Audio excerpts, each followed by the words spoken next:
Assalamualaikum guys, balik lagi dengan gua Ami Adam di channel Sabik dan Baba dalam segmen refleksologi ala Abah Asep. Oke guys, jadi kali ini kita akan ngebahas penyakit yang paling umum ngeselin dan terus-terusan ada gitu guys ya. Nah, gue pengen tahu mijitnya gimana, yaitu sakit gigi guys. Jadi gue ada gigi bolong di sini, nah ini nyut-nyutan nih. Sekarang gue pengen tahu nih, penasaran, refleksologi bisa nyembuhin apa enggak? Asik. Oke, Bah, gimana Bah kalau sakit gigi Bah? Oke. Bismillahirrahmanirrahim. Assalamualaikum warahmatullahi wabarakatuh. Jadi sebenarnya kan memang kalau sakit gigi itu sesuatu yang sangat menderita lah kalau ininya lah, kalau kita lagi sakit gigi. Tapi dibantah juga sama lagu kan, lebih baik sakit gigi daripada sakit hati. Bener yang mana tuh? Kayaknya lebih sakit gigi. Iya, jadi sakit gigi ini memang sesuatu sebenarnya paling mudah disembuhkannya gitu. Jadi saya pribadi itu kan pernah ada case nih, kebetulan dulu kan ada aktivitas di kantor nih, kebetulan waktu lagi makan di kantin nih ada teman yang lagi cari-cari ponstan ya, artinya obat buat sakit giginya karena kelihatan udah bengkak gitu. Terus saya bilang, kenapa lo? Sakit gigi nih, buat terapi mau nggak? 10 menit, setengah jam paling lama sembuh. Mana caranya gitu. Gue pijat, jangan sakit loh. Ya, bukan pijat giginya gue. Tangan lu sini. Terus dia apa ya? Ya gue lihat, gue cek nih, lu sakit giginya kenapa kan? Apa ada masalah dengan gigi lu, bolong atau apa gitu kan? Oh enggak katanya.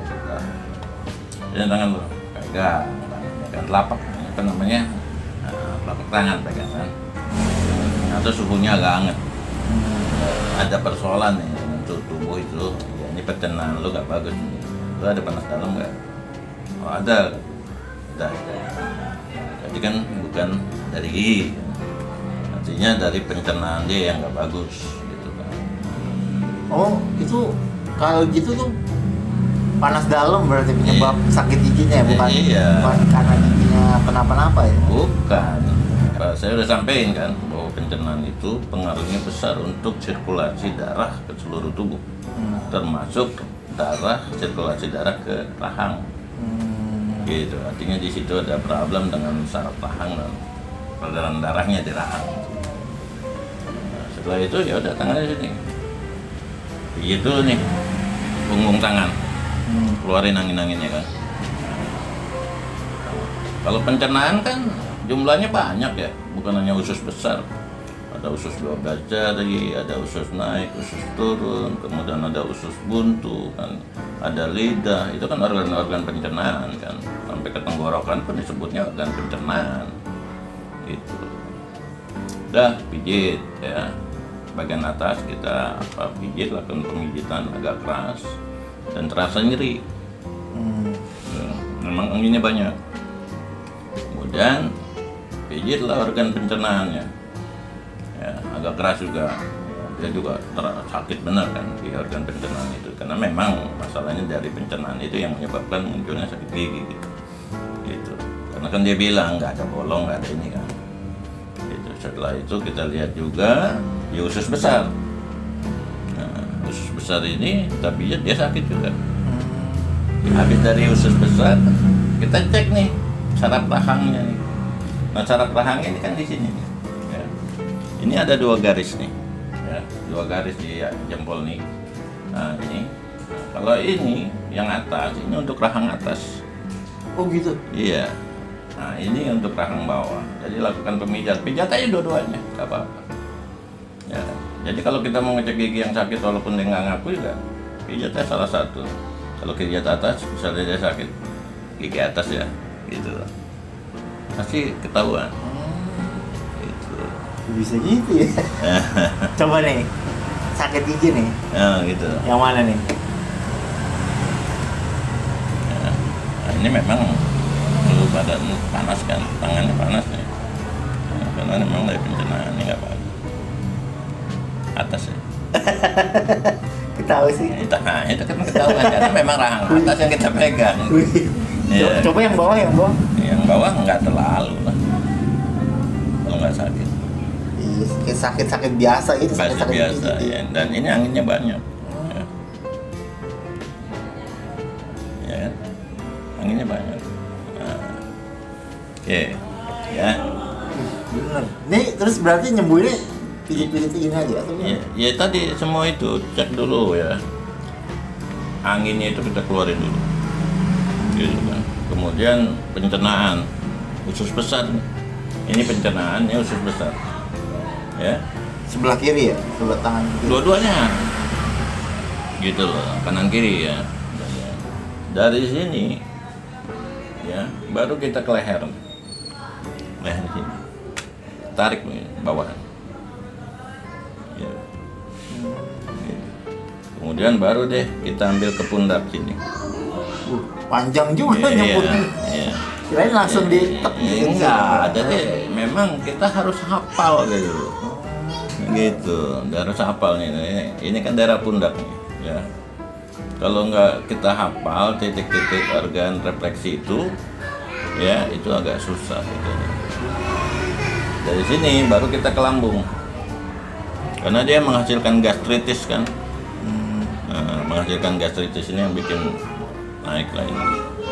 Baru nanti ke sini ya, setelah itu tambahlah dengan dari mata, kan biasanya ada kaitannya gigi sama mata tuh. Gitu, pijit-pijit aja.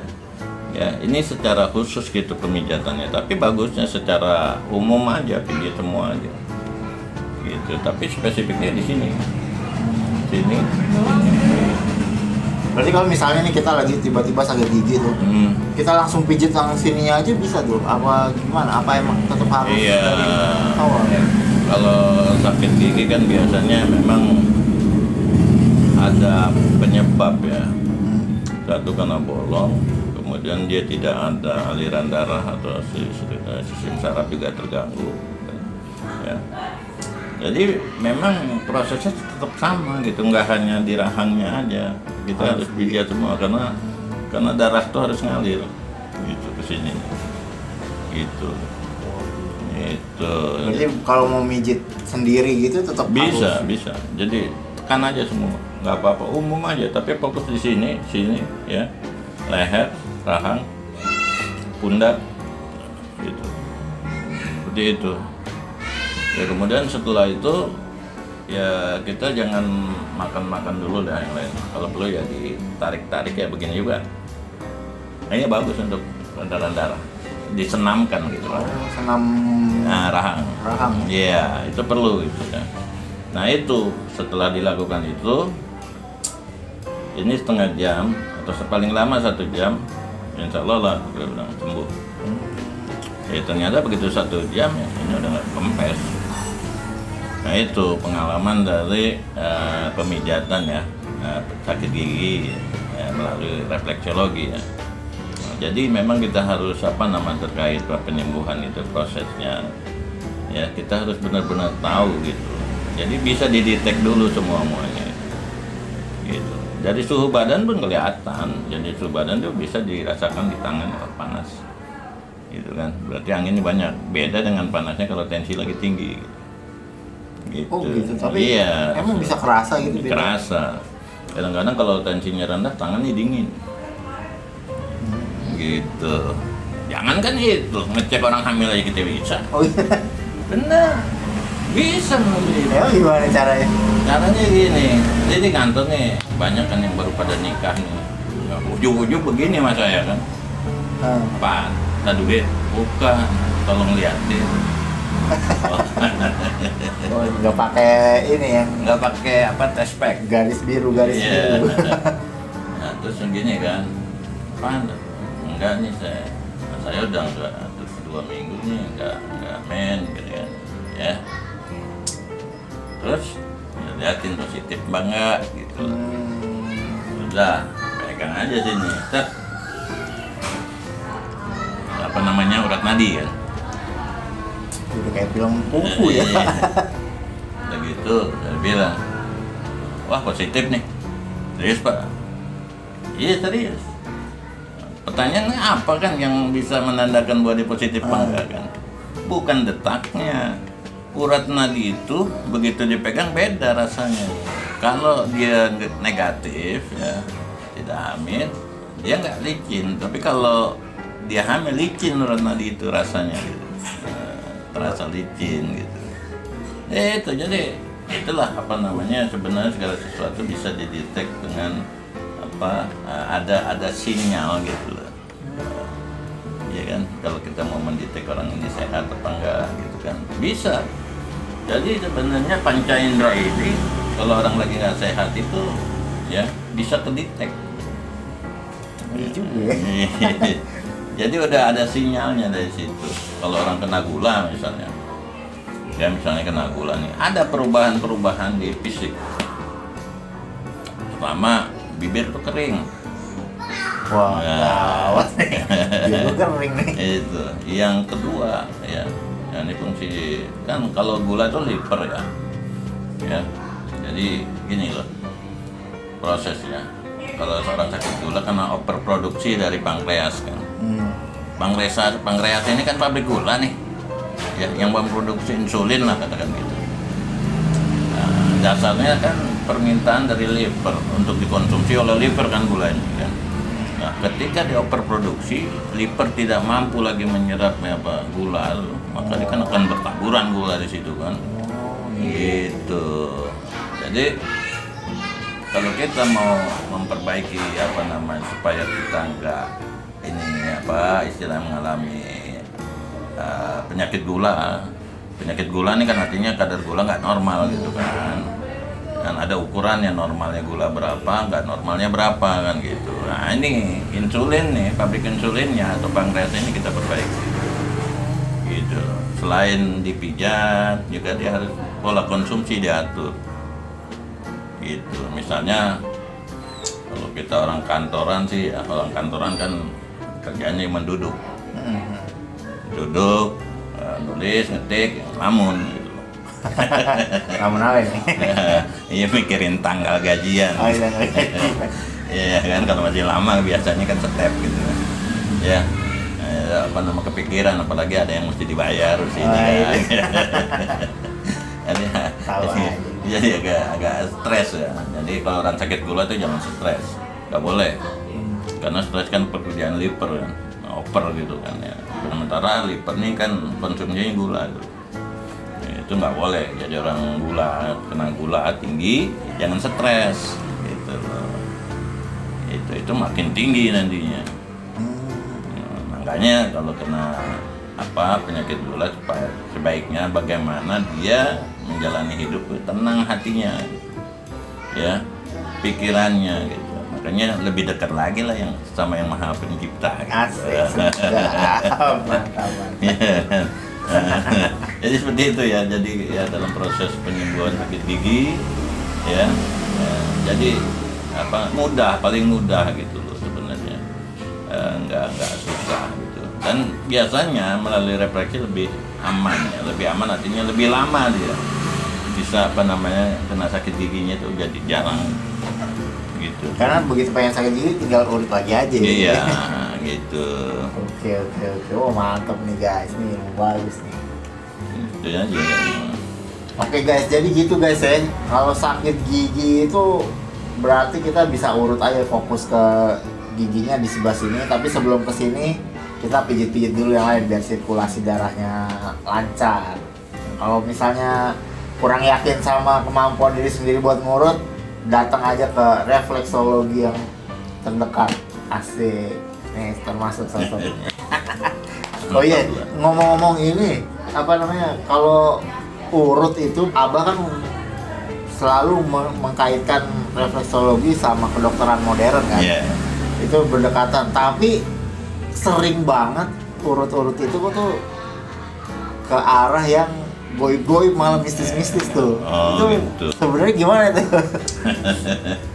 Nah ini kan bener apa enggak ada?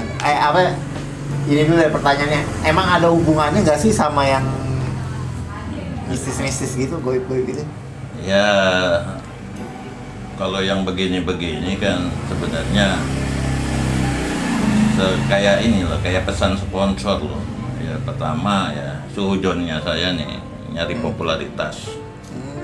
Susah.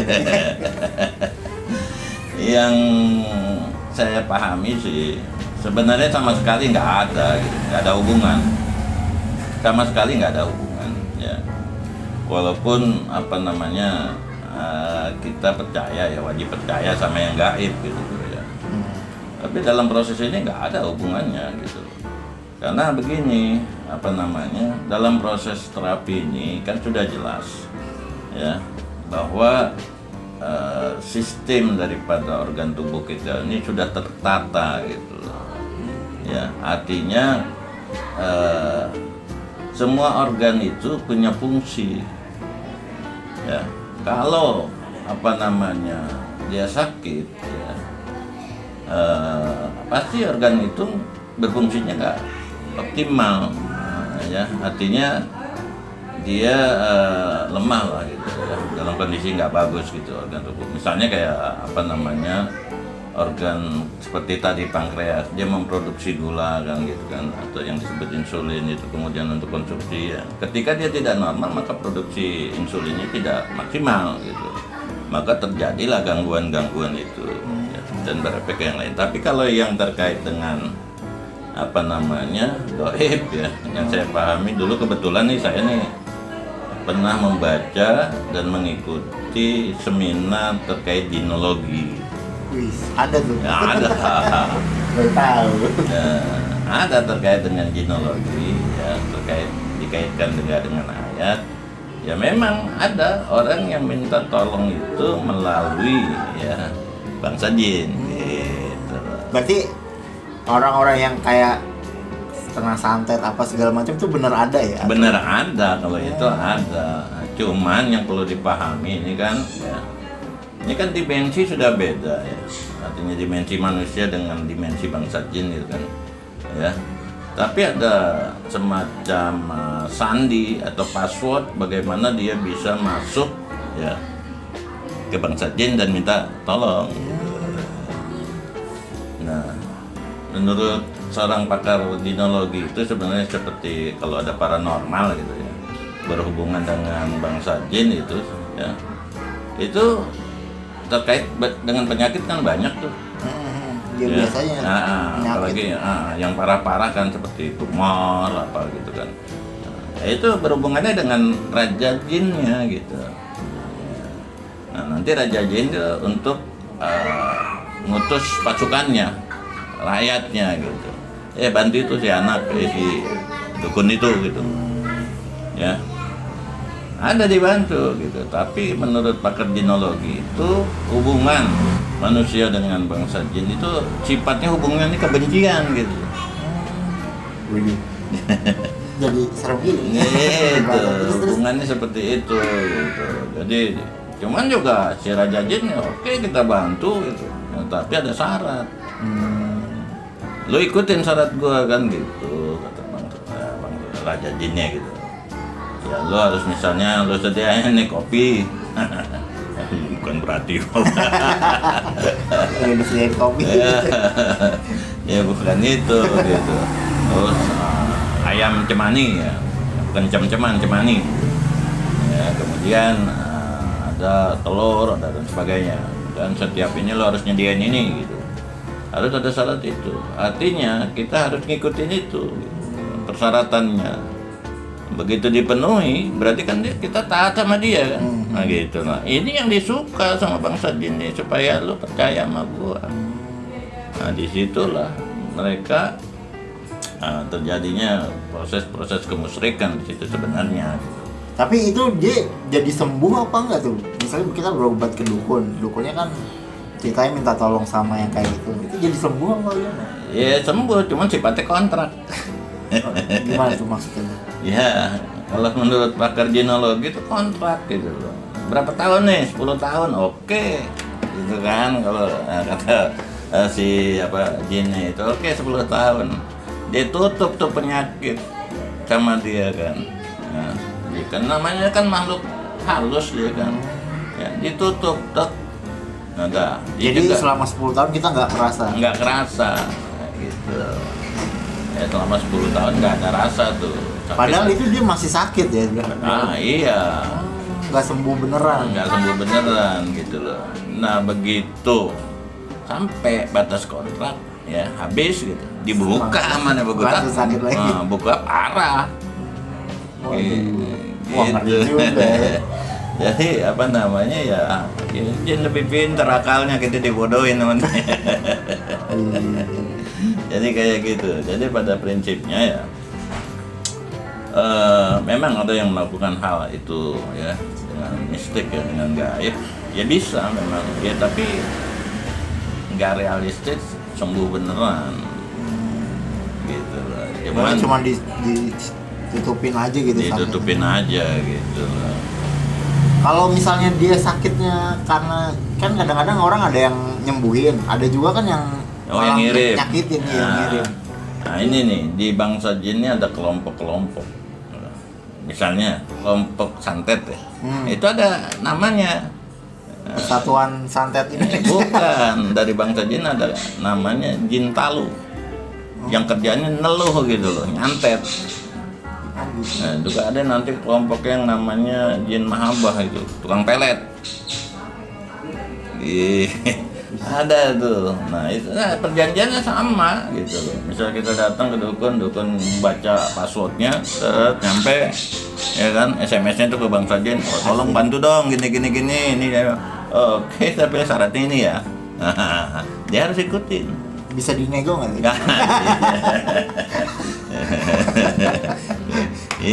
Kayak begitu gitu. Jadi kita sebenarnya dicari supaya kita menjadi lemah dan taat sama dia. Gitu. Akal-akalan gitu. Dan bahkan kadang-kadang ya sebenarnya ya yang menurut saya ya gitu, paranormal begitu ya mau mengikuti, menurut saya itu satu kelemahan gitu. Ya, satu kelemahan. Kan seharusnya jangan kita yang tunduk gitu. Ya, gitu. Itu loh. Oke. Jadi berarti kalau ada yang kan di YouTube juga suka ada tuh yang misalnya buka kayak praktek pijit apa nyembuhin, itu kadang-kadang kan suka dikaitkan dengan baca-baca apa segala macam. Ya intinya begini, memang kalau bacaan yang diajarkan Rasulullah sih, pertama kalau kita melakukan pekerjaan itu kan basmalah, pertama kita baca bismillah. Kalau penanganan orang sakit kan ada doa untuk orang sakit tuh, supaya disembuhkan. Itu kan ada, tapi kalau di luar itu wah nggak ngerti lagi. Bisa yang itu tadi kontrak sama jin atau dia cuma pura-pura doang? Apa gimana? Ya, bisa juga itu semacam apa ya, supaya pesan sponsor aja dah, promosi. Ya kan, promosi kan gimana orang memasarkan produknya dia kan. Wah, kemasan lah itu, semacam kemasan. Kayak kemarin kan titik-titik gini ya kan, sakit. Semua orang juga diginiin sakit kalau di sini mah. Ya, nggak usah pakai jari kemudian harus dicemplungin ke tanah, bacain terus digini-gini ada listriknya gitu, enggak. Ya enggak juga. Ini memang titik sensitif gitu. Emang ada aja sih. Iya, sensitif sini. Ini pasti sakit gitu. Ya. Itu pasti sakit, jangan kan digini-gini gitu. Digini naik sakit banget. Gitu. Berarti dia sebenarnya cuma tahu titiknya doang ya. Titiknya doang. Jadi digini-gini ya. Ya coba kalau di tempat lain nggak bakal itu. Ya, memang sih kalau untuk kalau seperti tenaga dalam itu memang bisa kita hasilkan gitu. Ada gitu yang melakukan itu dengan benar ya. Cuman latihannya lama. Ada temen tuh sampai 16 tahun baru muncul tuh tenaga dalamnya itu. 16 tahun. Ya pertama dia melakukan latihan disiplin ya, bela diri tuh, disiplin. Kemudian makan makanan yang bergizi gitu, protein, vitamin cukup gitu. Dan disiplin latihan. Itu bisa, itu pun jangkauannya paling nggak jauh, paling 3 sampai 5 meter paling jauh. Gitu. Jadi Jadi kalau ini ya nggak ada tuh yang namanya sampai apalagi yang sampai ngeluarin api ya. Ya sebenarnya kalau ngeluarin api menurut saya pribadi nih ya itu jin yang lompat gitu kan. Jin kan dari api, tung gitu. Ya bukan tenaganya. Ya kalau kayak santet aja, kalau kita lihat santet tuh, saya sih pernah lihat. Itu kayak bola api. Gitu. Nah, itu sebenarnya jin tuh ke sana gitu.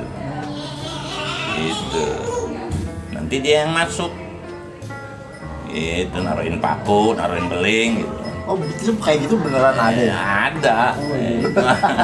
Ya karena kalau ya paku sama itunya ininya dia juga, produknya dia. Produk kita mah apa ya namanya, pakunya beneran kan besi gitu kan. Beda ya? Beda lah, ya produk-produk dia cuman kaum dukun yang bisa ngeluarin itu. Gitu.